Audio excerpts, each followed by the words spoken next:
what you criticized your dad with so harsh words. What led to the deep divide? అంత అగాధం ఎందుకు ఏర్పడింది మీకు మీ నాన్నకి? ఇది పొలిటికల్లా, ఇట్స్ డీప్ పర్సనల్లా? Can you speak out your heart? First of all, it's unfair for the moderator to get the first question. But anyways, he's taken that advantage. I'm happy about it. ఒకటి, నేను మా నాన్నని criticise చేయలేదండి. Political లీడర్గా కేసీఆర్ గారిని criticise చేసిన. BRS party అధ్యక్షులు గౌరవనీయులు పెద్దలు కేసీఆర్ గారిని క్రిటిసైజ్ చేసిన తప్పితే మా నాన్న కేసీఆర్ని నేను తిట్టలేదు. మా నాన్న కేసీఆర్తో నాకు ఎటువంటి ప్రాబ్లం లేదు. నాన్నగా ఆయన లేకపోతే నాకు జన్మనే లేదు. నేను ఒక హిందూ మహిళగా, రోజు పొద్దున్న లేస్తే పూజ మెడిటేషన్ చేసే మహిళగా చెప్పేటటువంటి ఫస్ట్ 5 పేర్లలో తల్లిదండ్రుల పేరు కూడా ఉంటుంది. తల్లిదండ్రులతో నాకు ఎటువంటి సమస్య లేదు. బీఆర్ఎస్ పార్టీ అధ్యక్షులు కేసీఆర్ గారితో ఖచ్చితంగా నాకు ఐడియాలజికల్ విభేదాలు ఉన్నాయి.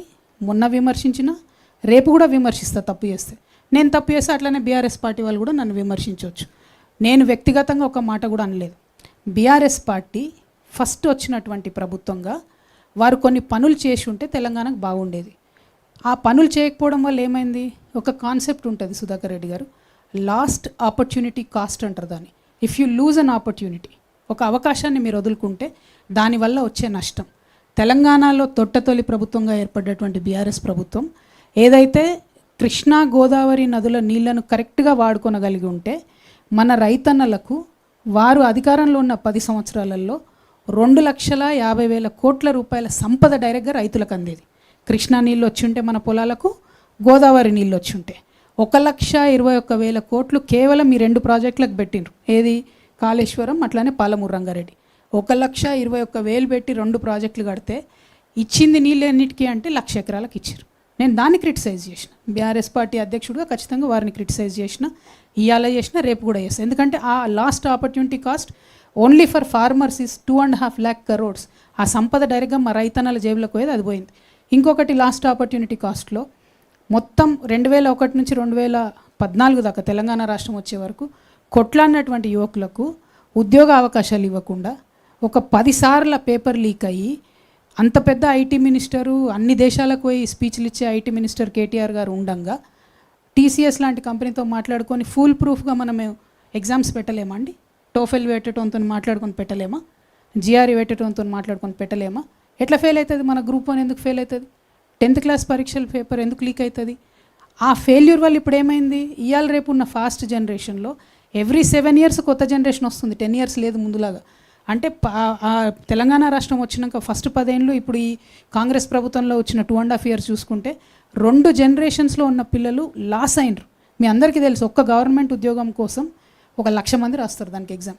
At any point of time 30 to 40 lakh people Telangana యువకులు ఎగ్జామ్ ప్రిపరేషన్లే ఉంటారు. మరి వాళ్ళందరిది లాస్ట్ ఆపర్చునిటీ కాస్ట్ కాదా? వాళ్ళ జీవితంలో వాళ్ళు కోల్పోయిన ఉద్యోగాలు, వాళ్ళు కోల్పోయిన అవకాశాలు, వాళ్ళ కుటుంబ సభ్యులు పడ్డ ఇబ్బందులు, ఆ లాస్ట్ ఆపర్చునిటీ కాస్ట్ అనేది ఖచ్చితంగా బీఆర్ఎస్ ఖాతాలోకే పోతుంది. కాబట్టి బీఆర్ఎస్ అధ్యక్షుడు కేసీఆర్ గారిని నేను విమర్శించిన తప్పితే నేను మా ఫాదర్ కేసీఆర్ గారిని విమర్శించలేదు. పొలిటికల్ లీడర్ కేసీఆర్ గారిని విమర్శించినాను, రేపు కూడా విమర్శిస్తాను. కవిత గారు, మధు ఆర్టీవీ శ్రీనివాస్ V6 అక్క, మీరు 25వ తారీఖు పార్టీ ప్రకటించినప్పుడు ఒక పేరు వచ్చింది, తెలంగాణ రాష్ట్ర సేన అని. సో ఈ మధ్య 2 రోజుల క్రితమేమో తెలంగాణ రక్షణ సేన అని ఉంది. సో కొంత కన్ఫ్యూజన్ ఉంది, ప్రజలకు ఒక క్లారిటీ ఇవ్వండి. ఎందుకు ఆ పేరు ముందుగా మీరు ప్రకటించాల్సి వచ్చింది?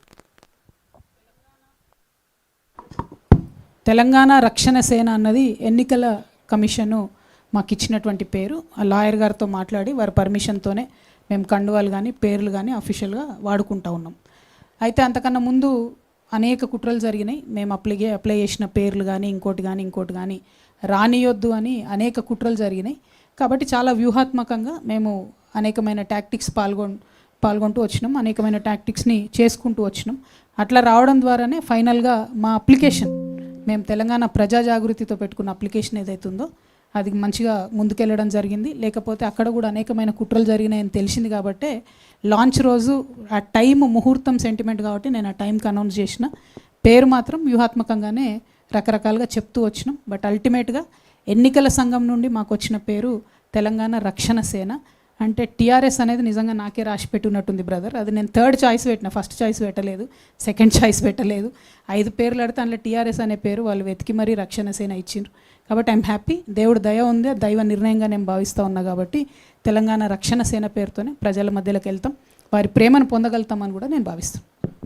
కవిత గారు, మధు అండి ఇక్కడ మరి మధు ఆర్టీవీ నుంచి మీరు పార్టీ అనౌన్స్మెంట్ చేసినప్పటి నుంచి కొంత విమర్శలు బయట నుంచి అందరూ అన్ని పార్టీల నుంచి చేస్తూ ఉన్నారు. డైరెక్ట్గా రాష్ట్ర ముఖ్యమంత్రి రేవంత్ రెడ్డి స్టేట్మెంట్ చేసిరు, ఉన్న పార్టీకే దిక్కు లేదు, కొత్త పార్టీ వచ్చి ఏం చేస్తుంది, వాళ్ళ ఇంటి పంచాయతీ మాకు రుద్దొద్దు అనేటువంటి స్టేట్మెంటు. ధర్మపురి అరవింద్ ఏమో మొన్నటిదాకా పిట్టల ద్వారా ఇప్పుడు పిట్టల ద్వారా సానని, కోమటిరెడ్డి బ్రదర్స్ ఒక పెద్ద జోక్, కవిత పార్టీ పెట్టడం, 6 ఏళ్ళు నేను ఎమ్మెల్యే అయితే నేనే కాలేదు ముఖ్యమంత్రి, ఆమె ఎట్లయితుంది, తండ్రికి విలువనివని ఆమె తల్లి ఎట్లయితుంది అనేటువంటి స్టేట్మెంట్ చేశారు కోమటిరెడ్డి బ్రదర్స్. ముగ్గురు తిట్టమంటావా అని ఒకటేసారి. అంటే ఇప్పుడు పాయింట్ ఏంటంటే భారతీయ జనతా పార్టీకి వాస్తవానికి తెలంగాణలో స్పేస్ లేదండి. వాళ్ళు సామాజిక న్యాయానికి బద్ధ వ్యతిరేకులు, బద్ధ విరోధులు. 12 ఏళ్ళు వాళ్ళ ప్రభుత్వం నుండి ₹1 తీసుకురాలి తెలంగాణకు. ఎవరైతే విమర్శ చేసిన అరవింద్ మా కర్మగాలి, మా నిజామాబాద్ ఎంపీ, ఆయనకి నేను మళ్ళీ చెప్తున్నా, మీరు బుద్ధి తెచ్చుకోండి బ్రదర్, కొంచెం ఇప్పటికన్నా ₹2 పట్టుకురండి, మన రాష్ట్రానికి తీసుకురండి.